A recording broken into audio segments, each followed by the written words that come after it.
On va donc récupérer les renseignements biographiques. Vous verrez lorsque vous aurez accès au dossier que ces renseignements sont généralement mis en premier et vous y avez le nom, l'âge, l'adresse, bien sûr le nom du médecin traitant parce qu'il sera important de lui communiquer vos conclusions. Comment est-ce qu'il vit? Est-ce qu'il a de la famille? Est-ce qu'il est seul? Est-ce qu'il vit dans des conditions sociales acceptables? Est-ce qu'il mange correctement? Quel métier il a fait? Quel métier il a fait dans le passé? S'il est à la retraite? Parce qu'il y a bien sûr des risques liés à certaines maladies. Est-ce qu'il s'agit d'un accident du travail? D'un reclassement nécessitant un reclassement professionnel? Est-ce qu'il y a eu un voyage récent qui va, par exemple, dans le cas de problèmes d'allure infectieuse, modifier un peu les recherches que vous allez faire? Il est bien évident que si vous êtes en France métropolitaine devant un patient qui est au fin fond de la campagne, penser au paludisme est totalement stupide. Par contre, si la personne a voyagé récemment en Guyane, par exemple, vous pourrez tout à fait penser à cette étiologie. Bien sûr, l'origine ethnique, parce que l'origine ethnique va influer d'une part sur la fréquence de certaines maladies, mais peut aussi influer sur l'expression de cette maladie. Dans un deuxième temps, vous allez reprendre les antécédents. Et idéalement, beaucoup de gens ont un carnet de santé et c'est un vecteur important pour comprendre et voir quels sont des problèmes que les patients auraient parfois du mal à expliquer. Alors, on va commencer, mais on peut le faire différemment, par des antécédents familiaux, et notamment, est-ce qu'il y a des maladies héréditaires? Est-ce qu'il y a des prédispositions? Par exemple, il y a beaucoup de diabète aux Antilles et en Guyane, eh bien savoir s'il y a du diabète. Est-ce qu'il y a des cancers? Parce que, vous le savez, il y a une prédisposition familiale. Est-ce qu'il y a des maladies cardiovasculaires? C'est extrêmement important quand vous êtes par exemple devant une douleur thoracique pour savoir s'il n'y a pas un syndrome coronarien aigu. Et je vous fais rapporter au cours sur douleur thoracique ou s'il y a des maladies génétiques. Bien sûr, il est important de savoir si dans l'entourage il y a eu des maladies infectieuses récemment. Puis vous allez passer aux antécédents de votre patient, mais je répète que vous pouvez les faire tout à fait avant les antécédents familiaux. Parfois, ils sont oubliés par les patients, et c'est à l'examen que vous allez voir qu'il y a des cicatrices. Vous allez demander au patient, mais ça, c'était quoi? Dans les antécédents médicaux, on recherche très volontiers les ulcères, parce que certains médicaments vont les contre-indiquer, s'il y en avait dans le passé. Les problèmes métaboliques, notamment diabète, cholestérol, les problèmes infectieux, est-ce qu'il y a une hépatite? Est-ce que le patient est positif pour le virus VIH? Cardiovasculaire, eh bien, est-ce que le patient a fait une hypertension artérielle? Est-ce que le patient a fait un infarctus? Est-ce qu'il a fait un accident vasculaire cérébral dans le passé? Respiratoire, est-ce qu'il a un asthme? Est-ce qu'il a une bronchite, notamment une bronchite chronique, si vous avez un fumeur? Est-ce que le patient a des problèmes du système ostéo-articulaire, comme des rhumatismes? Est-ce que dans le passé, on a fait des bandelettes urinaires, notamment à l'occasion de grossesse ou de passage en médecine du travail? Est-ce qu'on a retrouvé de l'albumine? Des antécédents psychiatriques, comme par exemple une dépression?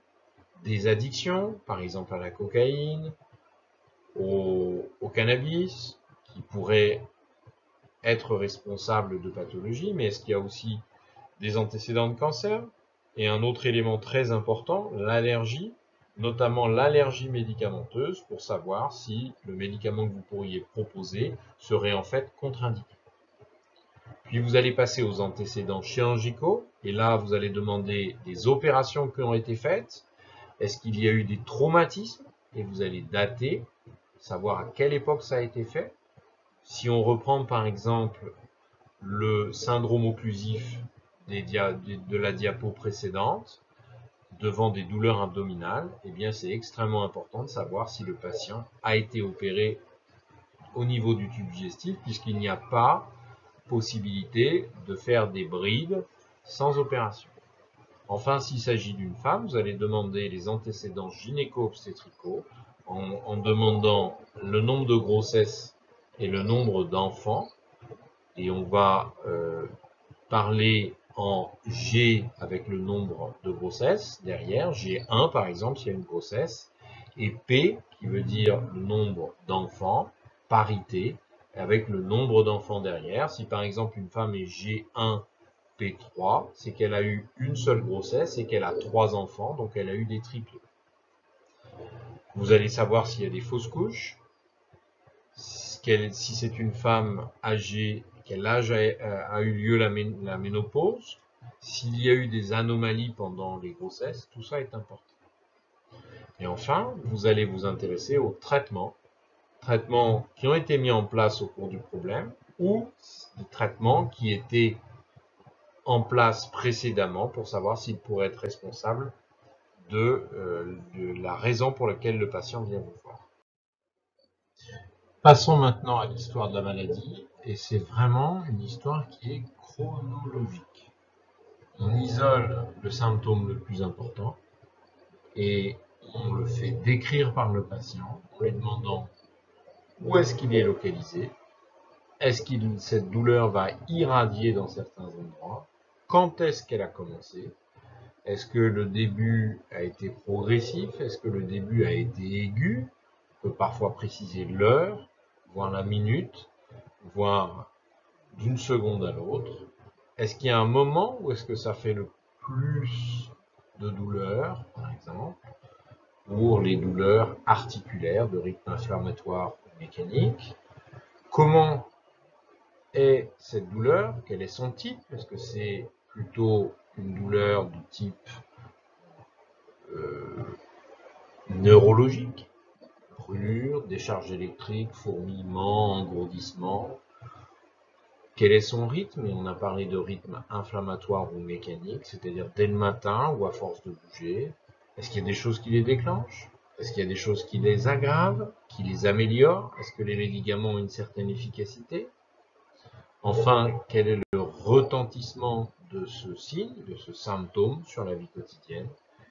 Et enfin, pour terminer, l'évolution avec ou sans traitement. On va passer à l'examen physique qui doit être fait d'abord couché, puis on va demander au patient de se mettre debout pour voir s'il tient debout, ouvert, fermer les yeux, le voir marcher. On va regarder la peau, donc on a tendance à dévêtir les patients avec leur accord. On va prendre le poids, la taille, on va prendre la tension artérielle, TA, et puis enfin on va faire l'examen physique à proprement parler. Après avoir demandé les signes fonctionnels, on fera l'inspection, la palpation, la percussion et l'auscultation de chacun des appareils. Alors, il y a deux exceptions, c'est la neurologie et la psychiatrie, qui, elles, vont localiser ou donner des syndromes.